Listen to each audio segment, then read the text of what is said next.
প্রিয় দর্শক বন্ধুরা, আজকে আপনাদের কাছে নতুন রেসিপি করে দেখাবো আম পোড়ার শরবত। চলুন তাহলে দেখে নিই। প্রথমে আমি আমগুলোকে ভালো করে ধুয়ে আমি পুড়িয়ে নিচ্ছি।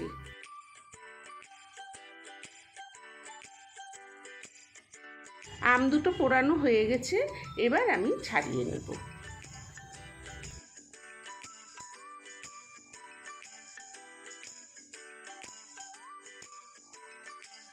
দেখুন আমার আমের খোসা ছাড়ানো হয়ে গেছে।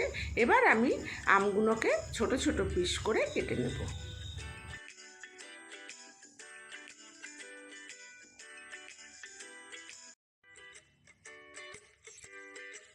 এবার আমি মিক্সচার গ্রাইন্ডারে আমের টুকরোগুলো দিয়ে 2 চামচি চিনি, আন্দাজ মতো নুন, বিট নুন, পুদিনা পাতা আর অল্প জল দিয়ে ভালো করে পেস্ট করে নেব।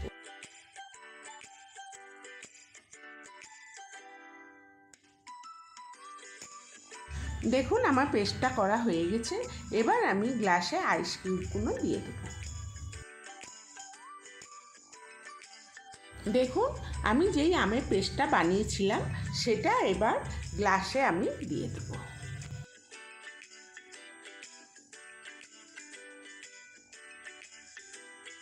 আমি এবার গ্লাসে জল দিয়ে ভাজা জিরে গুঁড়ো দিয়ে দিচ্ছি। আপনারা চাইলে সাথে গোলমরিচের গুঁড়োও দিতে পারেন, তাতেও ভালো লাগবে।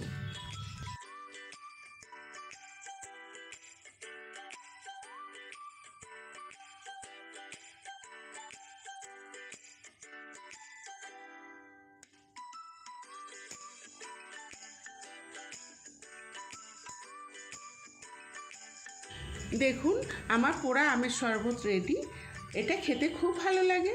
আপনারাও বাড়িতে বানিয়ে খেয়ে দেখবেন। আপনাদের যদি এই রেসিপিটা ভালো লেগে থাকে তাহলে লাইক, শেয়ার, সাবস্ক্রাইব অবশ্যই করবেন আর কমেন্ট করে জানাবেন আপনাদের এই রেসিপিটা কেমন লাগলো। ধন্যবাদ।